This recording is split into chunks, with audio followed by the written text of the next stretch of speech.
We have also seen that states will cooperate where the decisions of a court will actually improve the economic situation in a country.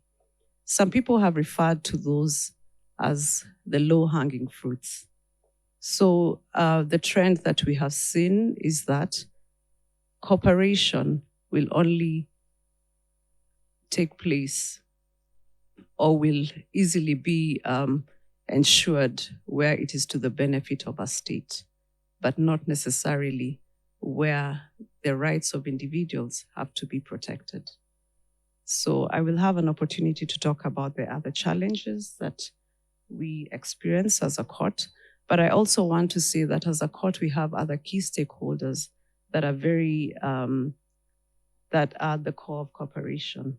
We have the East African Law Society, we have the media, and we also have civil society organizations that are also involved in ensuring that our decisions are implemented, but also that states cooperate in other aspects of integration. Thank you. It's wonderful to be back in Arusha and to see so many friends, and so glad that I was able to make it despite missing a connection and spending 13 hours in Nairobi yesterday. Wouldn't miss it for the world. This whole issue of state cooperation is one that's near and dear to me. And it really goes to the heart of the job that I had in the U.S. State Department after I left here and after I'd gone on to be chief prosecutor at the Sierra Leone Special Court. I was appointed by President Obama, confirmed by our Senate, and served as 6 years as U.S. Ambassador at Large for global criminal justice, often visiting with the prosecutor in The Hague and in Arusha, and coming here back to Arusha, I think 5 or 6 times, and also to Kigali to work on the cooperation that was necessary. First of all, there's the evidence, the issue of evidence. Gathering the information that you need to build the cases, to determine who bears the greatest responsibility, who should be subject to indictments, assisting even with exculpatory evidence that may be needed by the defense. That requires direct state cooperation. The United States actually negotiated first the actual provisions that the judges adopted as Rule 70B that allowed the evidence to be shared on a leads-only basis, potentially even confidential information. And we established procedures for making that evidence available in court if there was no other way for that evidence to be presented. Critical to I know, a lot of the work done at the Yugoslavia Tribunal, less so at the Rwanda Tribunal, and something that I was engaged in on the prosecution side with the United States. Then there's the whole issue of fugitives and making arrests. The challenges there, of course, was one, intel about where those fugitives were, in which countries, and informant could provide information about where those witnesses could be brought, where they could be arrested. I will discuss later our Rewards for Justice program, but that's been, I think, the most important thing. And it wasn't just that area. There was also the sort of diplomatic engagement that was necessary to get state cooperation at a high level. We obviously recall the conditionality in June of 2001 that made possible the transfer of Milosevic from Belgrade to The Hague, explicit conditionality provided by the United States in terms of sanctions and continued aid. And then later, the whole conditionality that the EU provided, requiring full and complete cooperation with the ICTY in completing the total list of arrests to the extent that the court was able to really bring to justice every one of the 161 individuals in one way or another that were charged by the court, something unprecedented, I think, in the history of any court, domestic or international. But that was very much a political strategy. Conditionality at the EU, the US strong support. I can remember speech after speech talking to President Tadic, dealing with Prime Minister Kosar in Croatia about the necessity of full and complete cooperation if countries wanted to enter the Euro-Atlantic community. And so that was also extremely important. Ambassador, and then there was finally the issue of staffing encouraging, well, I'll just finish here in 30 seconds, encouraging people to go to the tribunals, judges to get on the list, persons who were interested in participating. I know I myself, when I was a United States attorney, went to the office in the State Department in June of 2000, and there Pierre Prosper, who just come back from Arusha, said, if you want a job, don't go to The Hague. They really need people at the moment right now in Arusha. Apply for a senior trial attorney job there. If it weren't for that sort of engagement and outreach, it wouldn't have been possible to get everybody here to do work. And that's such an important part of the delivery of justice. Thank you. Thank you. I was going to mention that you already transitioned into a more pragmatic discussion on cooperation. And if you could share some thoughts on how to tackle the non-compliance part of cooperation. And there have been recent developments, for example, the adoption of the Convention on the Mutual Legal Assistance last year. And this is an important instrument that bolsters international cooperation. It bridges gaps for the international justice architecture for the African region. It really complements and also fills out some gaps. It's also a good basis to enhance South-South cooperation for prosecutions and investigations, and to strengthen complementarity. And I would even note that one of the most successful trials has been the Isenabre trial. And if there would have been an MLA in place, perhaps that trial would have happened earlier. And your thoughts on this, and then followed by Prosecutor Bramertz, Prosecutor Habugiremi, and Deputy Registrar Mutiran. You mentioned this new Hague Ljubljana Mutual Assistance Treaty, and I know from working with European Network that is prosecuted many Rwandan cases in the national system, but also pursuing cases from West Africa, from Liberia and Sierra Leone. That when it comes to obtaining evidence, it's often necessary to have these formal arrangements. Otherwise, the evidence can't be presented in court. This is why the initiative was launched by the Netherlands and eventually picked up, of course, Belgian support, the support of Slovenia and Uganda and Argentina.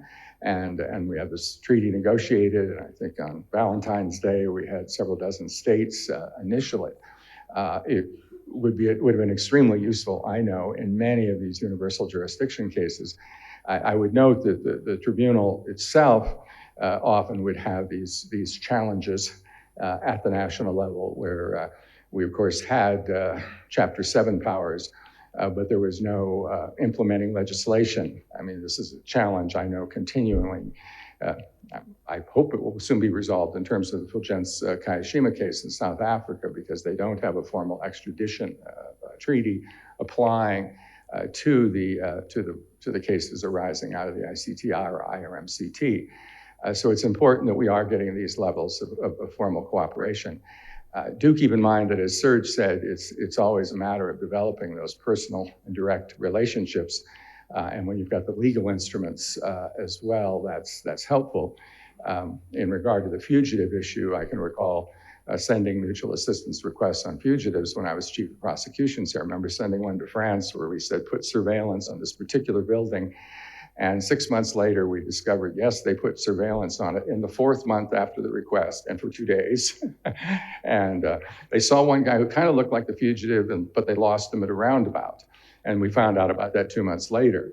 And that's why it was so important to develop the sort of task forces in Europe with the tracking team that made possible states to really dig into these cases almost as if they were their own, and brought, of course, Kabuga's arrest in May of 2020 in a suburb of Paris, which had happened a long time earlier. But again, I think this is a reflection of the experience of the Rwanda and Yugoslavia tribunals and the residual mechanisms, that we need these formal arrangements, and we hope this will make possible justice to occur in cases that are prosecuted at the national level that arose out of the former Yugoslavia and Rwanda. It was already mentioned, the conditionality policy put in place by the US to have Milosevic sent to The Hague. And later on, myself, I have been many times in Brussels briefing the EU Ministers of Foreign Affairs on the non-arrest of Karadzic and Mladic. And then you had this famous conditionality policy put in place where the European Union was saying, you different countries, you want to join the European Union, fine, but there are a number of conditions to be fulfilled at the economic level and the financial level, etc., but also in relation to arrest of the remaining fugitives. We mentioned it before, it's the only international tribunal where all fugitives have been accounted for. Very soon, ICTR will also be the tribunal where all fugitives have been accounted for. One of the reasons has definitely been the conditionality, but also, I mean, with yourself, remember we met very, very often with your successors as well, because of course, like-minded countries have always played a very, very important role, and that's why, you know, as an international prosecutor, you work almost more with ministers of foreign affairs than minister of justice, because it's all about political will and willingness to cooperate, and that's definitely an issue in relation to fugitives, because if you have an international fugitive and you don't know in which country the person is, no domestic judicial system will actively be looking for this individual.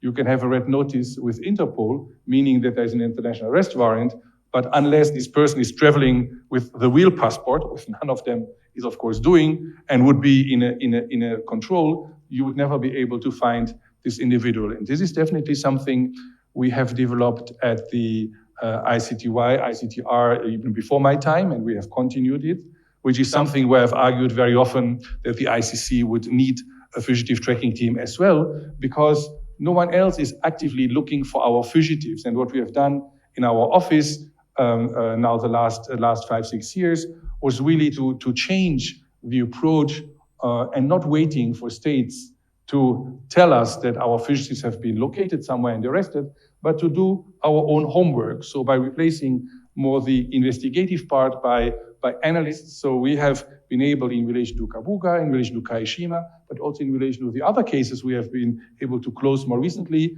where we have done open source analysis, we have established movement of protocols of persons of interest, we have done financial investigations. So we have, thanks to our own investigations, been able to locate those international fugitives, where again, cooperation has been instrumental with Aimable, with many other partners. So it's very much trying to find ways to convince countries to cooperate. Then, as we said earlier, I remember when we started the first investigations when I was at the ICC in relation to Darfur, going to Sudan was impossible for many different reasons. So all the witnesses to be testified were in Chad, in refugee camps or elsewhere. And this is the other big challenge I will stop with, is really to locate the witnesses you are looking for, because very often if you are investigating a conflict zone, well, your witnesses are not there anymore. They are in many different countries, which is an additional challenge and which also makes it so important to have good cooperation. Thank you. Thank you. Of course. Well, these ones are better.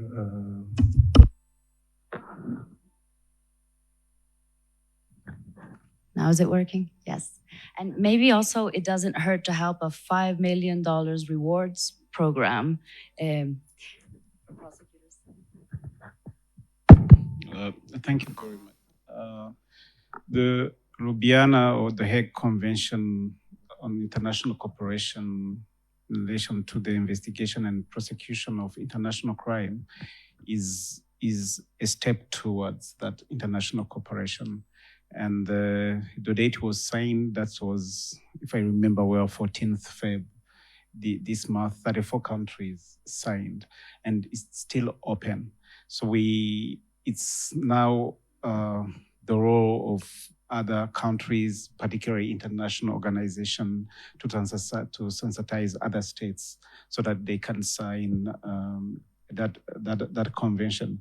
At least it fills some of the gaps related to international cooperation. So that was really a good step.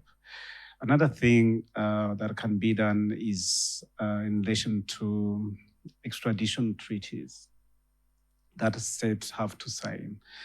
As I said, today we are victims. Tomorrow your country can be also a victim. So it's something that countries should bear in mind in the importance of it. But there are other practical solutions that are that we have adopted in relation to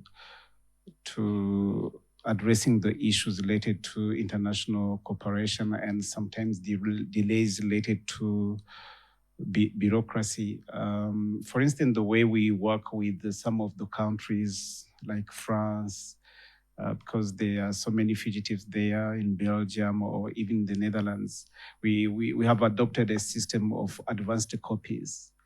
Though those requirement of sending letters through diplomatic channels is still there, but at least when we learn that there is a certain fugitive that is in one of those countries, we can send advanced copies, and at least there are some strategies that can be taken. For instance, a suspect can be put under surveillance while waiting for those formalities. That's very important. But again, sometimes there is a challenge where, and it is in different constitutions of different countries for those who have acquired citizenship, where you can not extradite your own nationals. So we do have a system of rogatory commissions. So they are investigative teams, they come in Rwanda and they do their investigations freely, so that at least if they cannot extradite those people can be prosecuted in those countries, and they have prosecuted different cases. But most importantly, this, when it comes to bringing those people to justice, when it comes to arresting those fugitives, as I mentioned, it's not a work of only prosecution or investigators. You need to bring on board other key stakeholders, particularly other law enforcement agencies and security organs. And that comes to sharing information and intelligence, because sometimes they do have capacities or capabilities that we do not have. So we need to bring on board those other organs, and also sometimes use the cooperation between those organs with their respective organs in different countries. And so we have also realized that there is a need of sometimes doing joint investigations. For instance, as Sage mentioned, they can do analysis, but when it comes to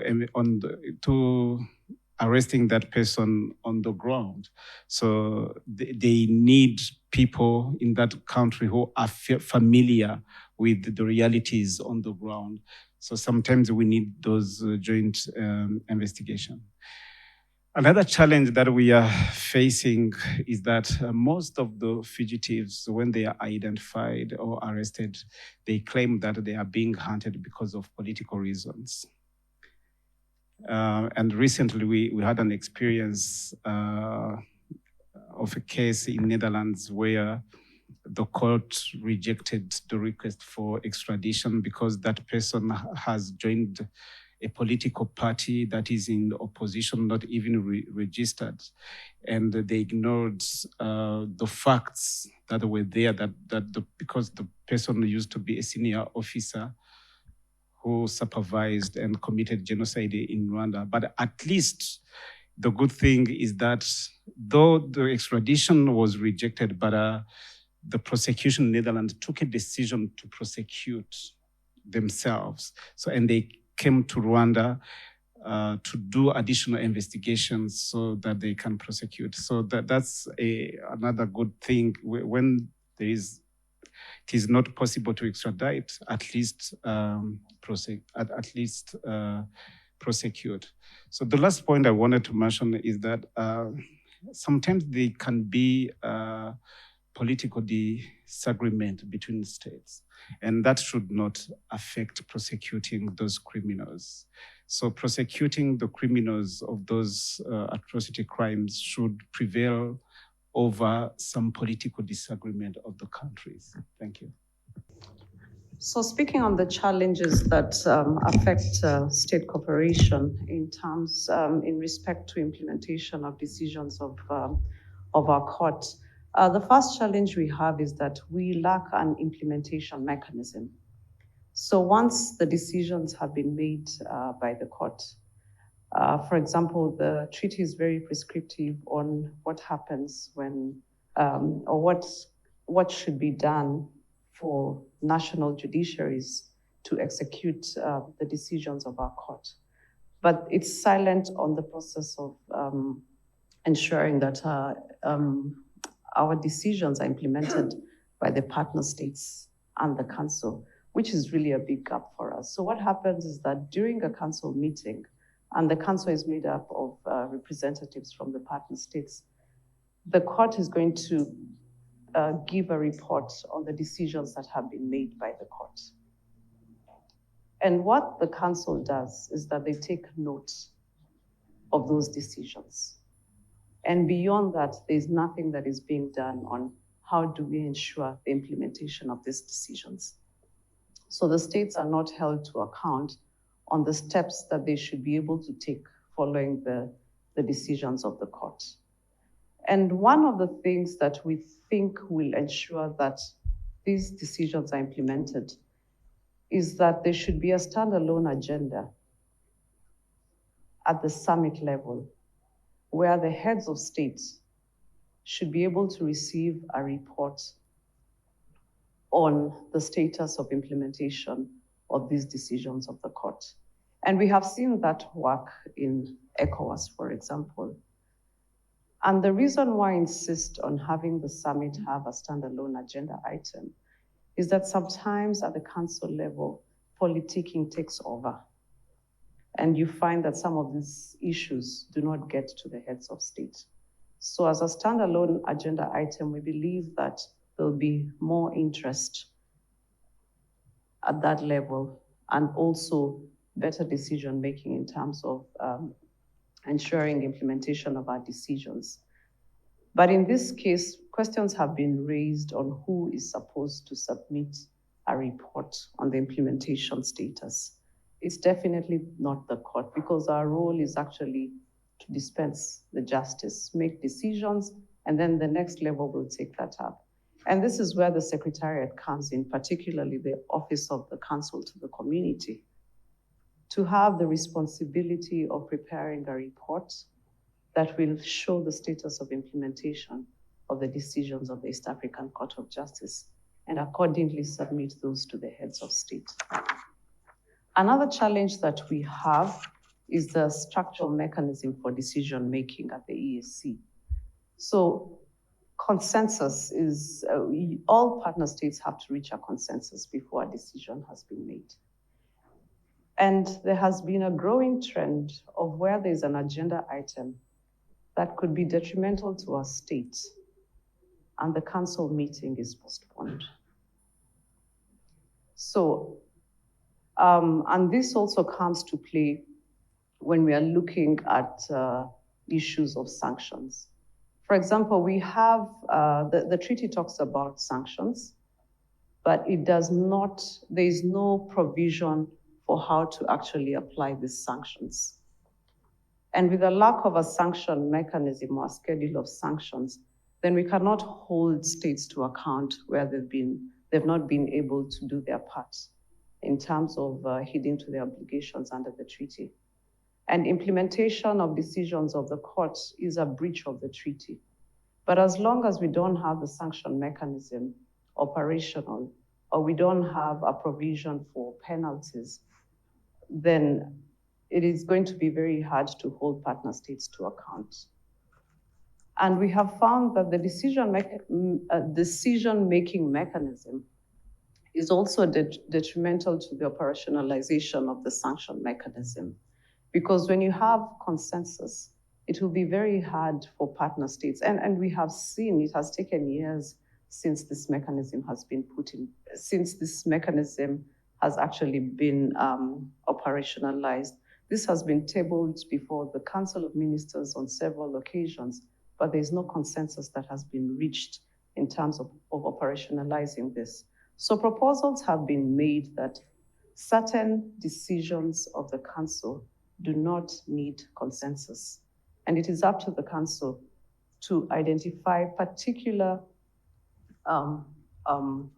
obligations or even decisions that will need a 2/3 majority to avoid that stalemate where partner states are not able to implement decisions. And that is where decisions of the court should be able to also come in and also be subjected to the 2/3 majority decision. In addition to that is that the court has a very low budget. And actually looking at the court's budget, about 65% goes to staff emoluments. And what is left is only for our court sessions. And very little goes to other activities of the court. And we have seen that this low budget has definitely affected our ability to undertake activities that are going to enhance cooperation with states and all the other stakeholders. This is the same in the case of delayed disbursements of funds. And I'm sure many of you have read in the press or have seen news where they are talking about partner states not meeting their obligations in terms of disbursing their funds. And we have partner states that have over the years not disbursed their funds on time or not even disbursed their funds at all.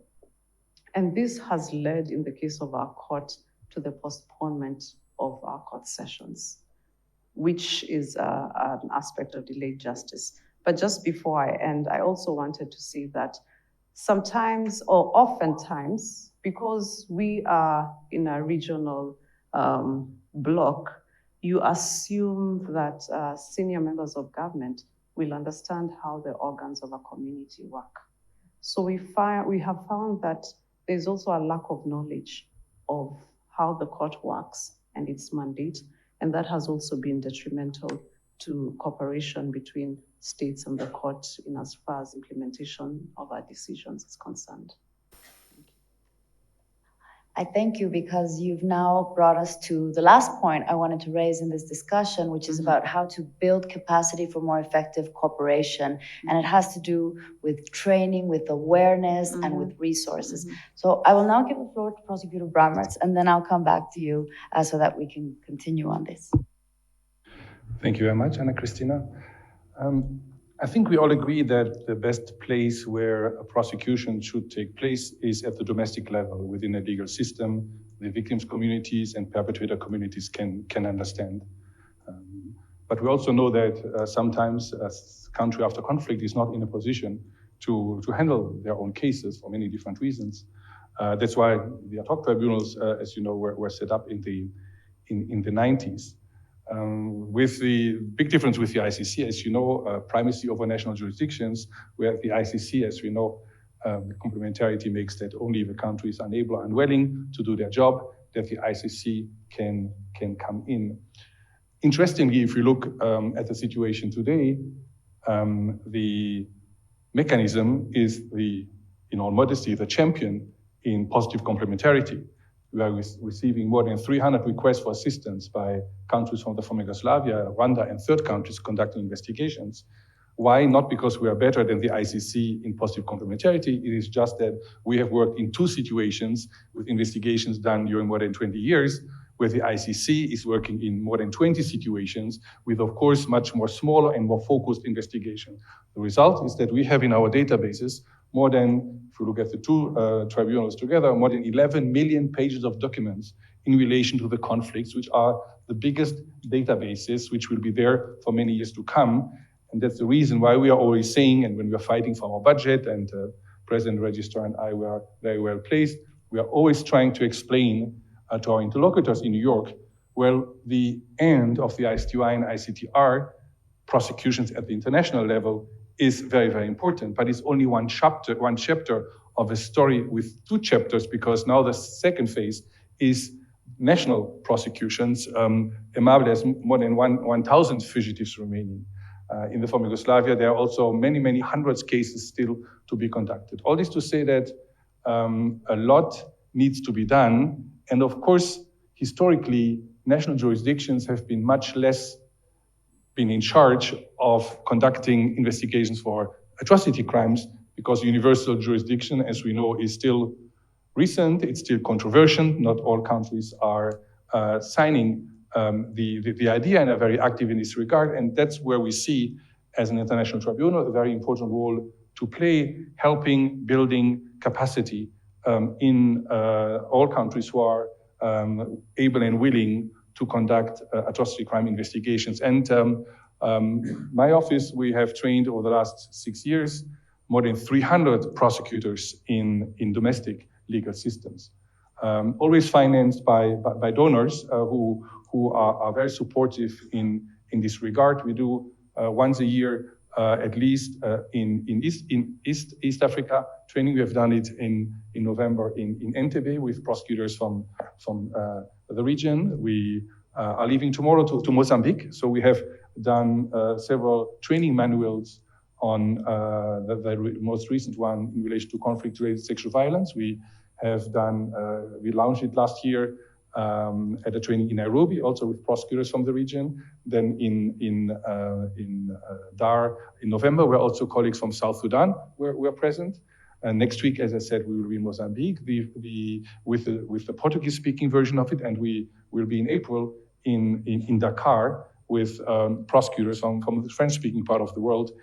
So just to say that we really think that sharing our knowledge and experience is extremely important. And what we are doing, especially in relation to countries where we have jurisdiction, is not only to train based on our jurisprudence and our good and bad practices, but also, as we call it, direct case assistance. Meaning that if in the former Yugoslavia or in Rwanda, colleagues are working on a very specific case, we are also helping establishing new investigation plans or reviewing indictments. So we're really doing even more than the simple capacity building. And I think this is very much recognized by donors and others, that there is one thing giving a training on theoretical concepts, on legal questions, or on jurisprudence, but there is something different. Prosecutors from my office or investigators who have done this job for 20 years to share their personal experience in relation to concrete cases with colleagues in other countries. Thank you. Deputy Registrar Mutimura. Thank you. I'll start with what we have done so far to enhance cooperation. About 2 years ago, 3 years ago, the court launched the annual East African Court of Justice Judicial Conference, which provides a platform for interaction with members of the council, judges from the region and from beyond the region, key decision makers, members of the bar. And we have found this forum as very instrumental in influencing the buy-in from partner states and other key players in terms of implementing the decisions of our court. We have also, this should be the 3rd year since we launched the annual rotational sessions of our court. So every year we ensure that our court, we have our November court sessions held in the partner states. So we are taking the court closer to the people, but also using that opportunity to enhance our visibility, but also make them aware of the court and its mandate. This is the 2nd year since we launched the annual training of journalists and editors from the region, because we believe that these are the people who tell the stories of what is going on in the court, but also will be able to put pressure on states to implement the decisions of the court. So the media is a very key player, and roping in roping them in through training on reporting on the processes of the court and the decisions that have been made is very important.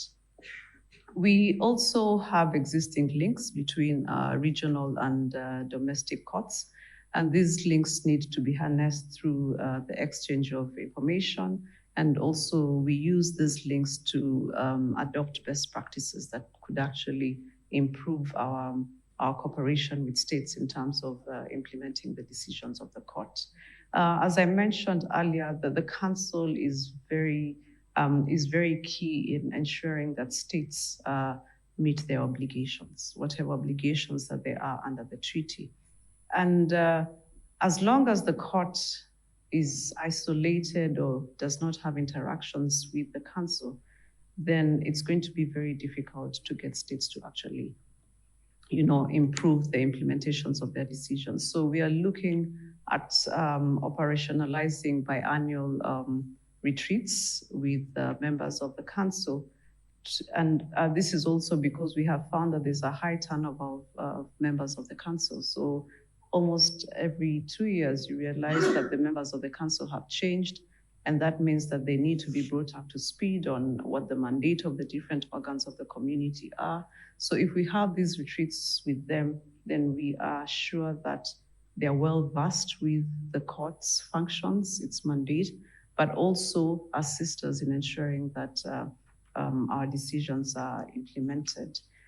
In addition to that, I think one of the other ways we could enhance cooperation is utilizing existing forums for bar bench interactions, because we found that the bar associations have also been very instrumental in holding states accountable in terms of implementing the decisions of the court. And perhaps something else I could also add, which I had mentioned earlier, was the issue of publication of an annual reports that would help monitor implementation and compliance of states. But the most important thing that as a court we think will enhance cooperation is to utilize the existing alternative dispute mechanism processes that the court has. So as we know, litigation is not very favorable. I mean, when you talk about litigation, then you're going to get a lot of pushback when it comes to that. But we want to interest states in utilizing alternative dispute resolution mechanisms, because we believe with that, we're going to get more buy-in from the states in terms of implementing the decisions of the court. Thank you. Very much, and I can see how some of these measures are also can be applied to international criminal tribunals, so they're very, very useful. Ambassador Rapp. You mentioned the issue of resources, and I know you also mentioned earlier the rewards program that the United States has initiated back in the 1990s, in the late 1990s, specifically to assist. Does somebody else have a microphone on? Oh, sorry. There we are. Specifically to assist the ICTR and ICTY on the fugitives issue.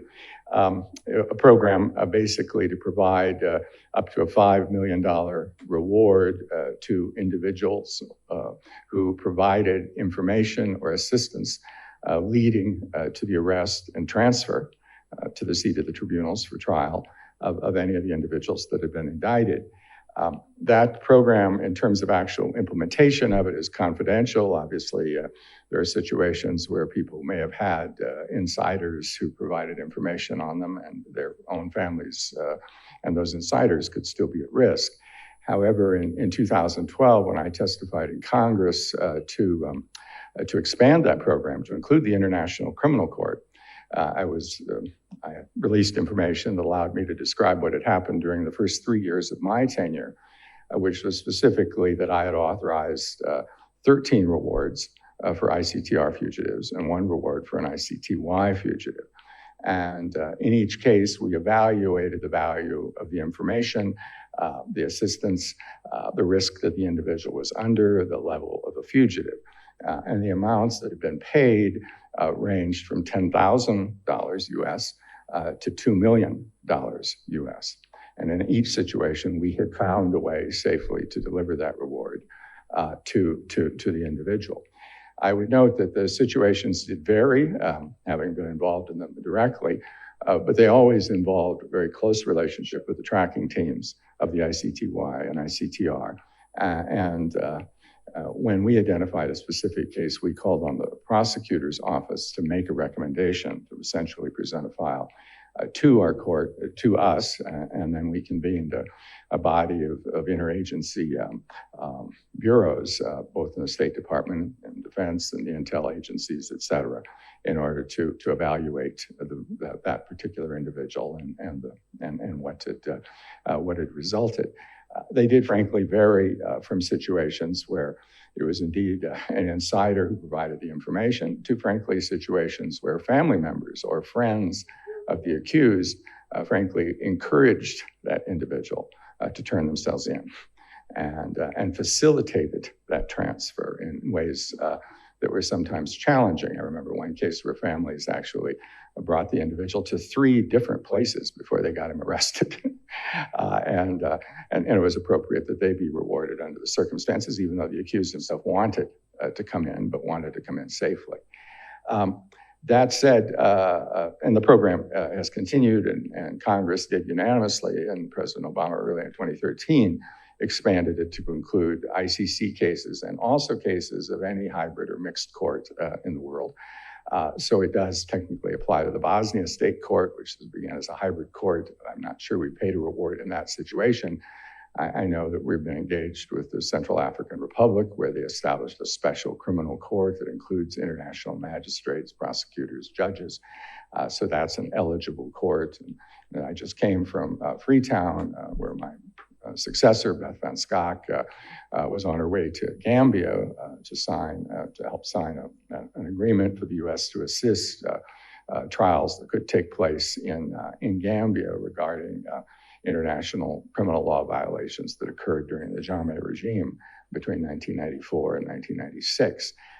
And there is now an ECOWAS technical committee, which is exploring the possibility of hybridizing that court in order to allow it to prosecute violations of international criminal law that were not in the Gambian statute at the time the crimes were committed, and to prosecute even Jammeh himself as a former chief of state. And there are certain rules in their 97 Constitution that would be an obstacle to that being done at the domestic level, where it can be done at the international level, as we've seen in the Charles Taylor case and other cases. So, and that court could be eligible for the payment of rewards. So it's just an example of, I think, ways in which the court and its officers engages with states who are willing to kind of go the extra mile to make sure that these tribunals can succeed, that there can be trials in person where the victims and survivors can confront the accused, and where the truth can be determined by objective and unbiased judges, and an historical record established to the extent that that's possible. With some of the broader cases it is, and we hope in the future prevent atrocities like those that occurred in the former Yugoslavia and Rwanda. Thank you very much, Prosecutor Haugierami.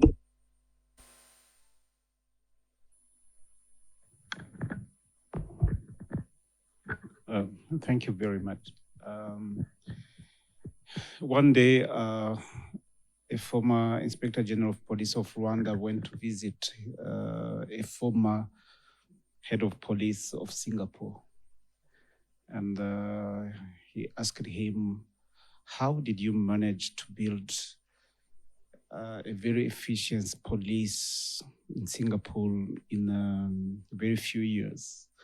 And the response was, it was an old man, and he told me, you just do 3 things.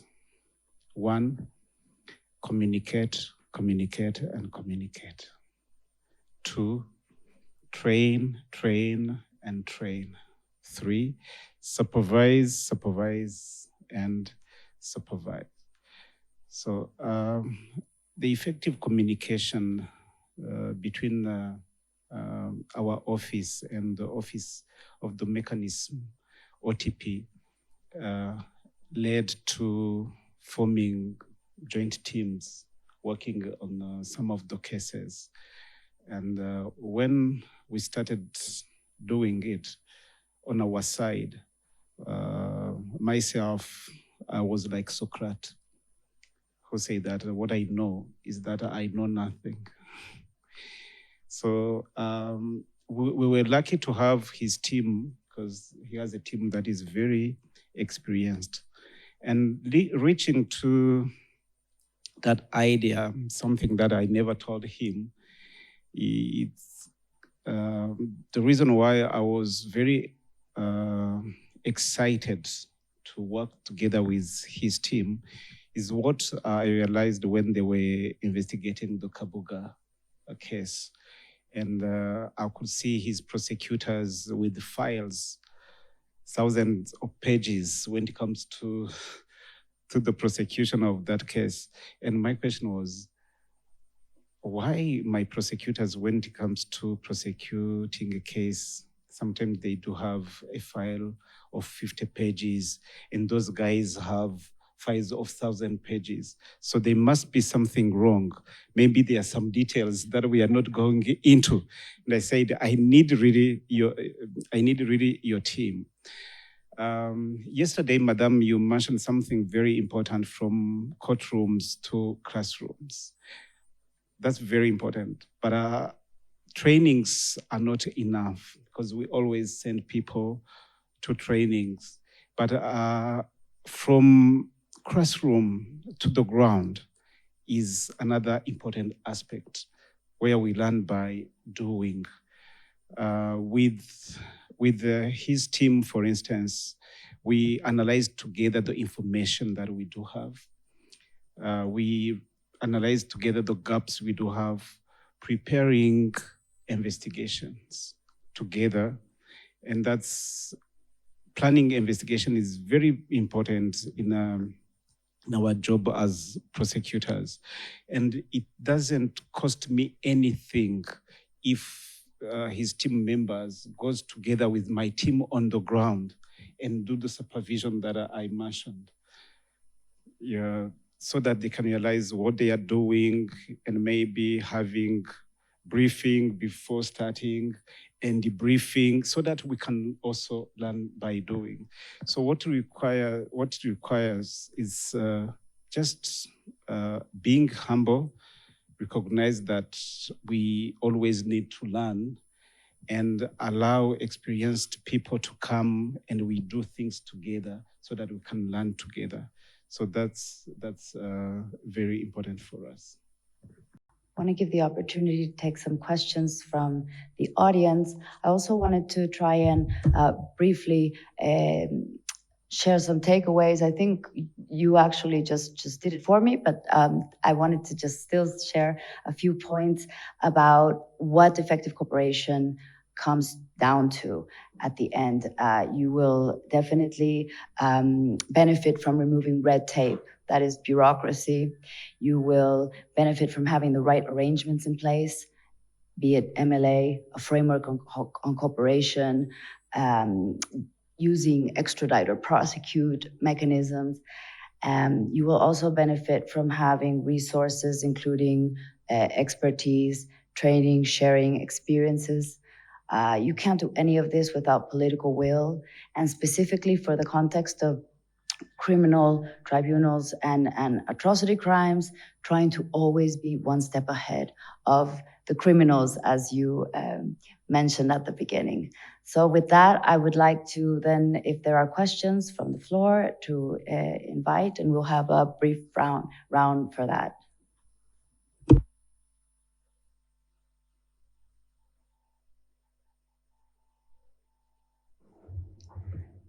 Judge Okalani?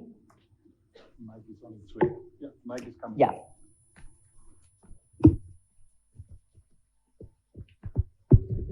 Thank you very much. I appreciate the interventions that the panelists have made. I just want to contribute my own experience briefly by saying that you might have a very good legal framework for cooperation that is regionally or even internationally. But if the laws are not harmonized in certain aspects, then cooperation can fail. In the 2010 bombings of Kampala prosecution, we had very good cooperation with Kenya, Uganda, and Tanzania, the US, the UK. And the UK was willing to surrender evidence that they had acquired, showing how the bombings were funded by a certain Mohammed, who had actually participated in the London bombings. So they were willing to give that information. And then they said, after so much back and forth, and we were about to go there and pick the evidence, have the meeting, and they're like, wait a minute. You have the death penalty. We cannot surrender this information, given that one of the suspects has dual citizenship. He belongs to the UK as well. So we can't give you this evidence. And he is convicted. If he is convicted, and he will have to suffer the death sentence. So that is how it ended. And the guy actually is the mastermind of the bombings. He was acquitted. And then we have Tanzania having laws on recording of confessions, which are not so similar with ours. They cooperate, they arrest the Tanzanian participants of the bombings, they obtain statements which would be confessions. But then in our jurisdiction, those confessions must be tested in a certain way. And the officers were not happy that they had to be questioned as if they were thugs obtaining these confessions from suspects. So again, those confessions were rejected and could not be used in convicting certain persons. Luckily, there was other evidence. So if the laws are not well harmonized, and yet there's good cooperation, there's a legal framework already in place, you can fail miserably. That is my contribution. Thank you. Anybody else? Seems that everybody is ready for coffee. I want to thank the panelists for a great discussion, and thank you.